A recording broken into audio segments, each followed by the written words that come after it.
నా పేరు జె శ్రీనివాసరావు, భారత కమ్యూనిస్ట్ పార్టీ పట్టణ కార్యదర్శిని, న్యాయవాదిని కూడా. ముఖ్యంగా జగైపేట పట్టణంలో దాదాపు 1,00,000 పైచిలుకు జనాభా ఉండి ప్రస్తుతం 31 వార్డుల్లో కూడా విస్తరించి ఉంది, శివారు ప్రాంతాలతో కలిపి. మున్సిపాలిటీ పరిశీలించినట్లయితే దాదాపు 130 మంది పారిశుద్ధ కార్మికులుండి, మేస్త్రులుండి, శానిటేషన్ విషయంలో పూర్తి స్థాయిలో అధికారుల అలసత్వం వహించి శానిటేషన్ కానీ, ఇంజనీరింగ్ విభాగం కానీ, వాటర్ సప్లై కానీ, కాలువల పూడికి దిగటం కానీ, ప్రస్తుతం వర్షాకాలం వచ్చే సమయానికి విపరీతమైన దోమలు విరిగిపోయినాయి. ఎక్కడా బ్లీచింగ్, ఫాగింగ్ ఇలాంటి ఎక్కడ ఏ సౌకర్యాలు కల్పిస్తున్నట్టుగా కూడా కనిపించడం లేదు. మున్సిపాలిటీ సిబ్బంది అంటే ప్రజలు చెల్లించేటటువంటి పన్నుల ద్వారా వచ్చేటటువంటి ఆదాయం నుంచి జీతాలు తీసుకుంటారనే విషయాన్ని మర్చిపోయి, వాళ్ళ బాధ్యతలను మర్చిపోయి, పూర్తి అలసత్వం వహిస్తూ పుర ప్రజలకి ఎలాంటి పౌర సేవలు అందించటం లేదు అనేటటువంటి బహిరంగ రహస్యం.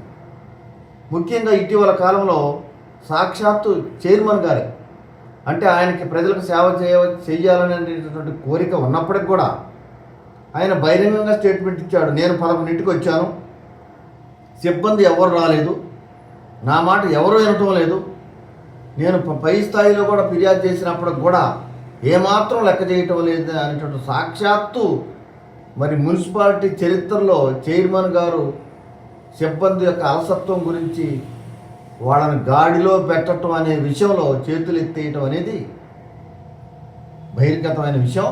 కాబట్టి ఎప్పటికైనా శివారు ప్రాంతాలు కానీ, మున్సిపాలిటీ యొక్క శానిటేషన్ కానీ, ఇంజనీరింగ్ విభాగం యొక్క పనితనం కానీ, వాటర్ సప్లై విషయంలో కానీ, ప్రజలకి ఈ దోమలు కానీ, ఈ బ్లీచింగ్ విషయంలో కానీ పూర్తి స్థాయిలో మంచి సౌకర్యాలు అందించాలనేటటువంటి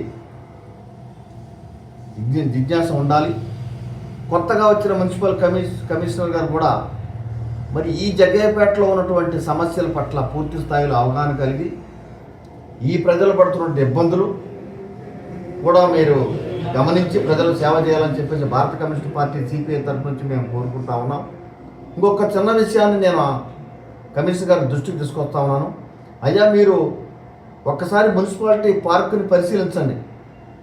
ఆ పార్కులో 1 గంట సేపు కూర్చుంటే దాంట్లో ఉండే సౌకర్యాలు ఏంటో, మరి ప్రజలకు ఆహ్లాదకరంగా ఉంటుందా లేకపోతే ఇంకేదైనా ఉంటుందా అనేది మీరు ఒకసారి మీ పరిగణలో తీసుకోండి.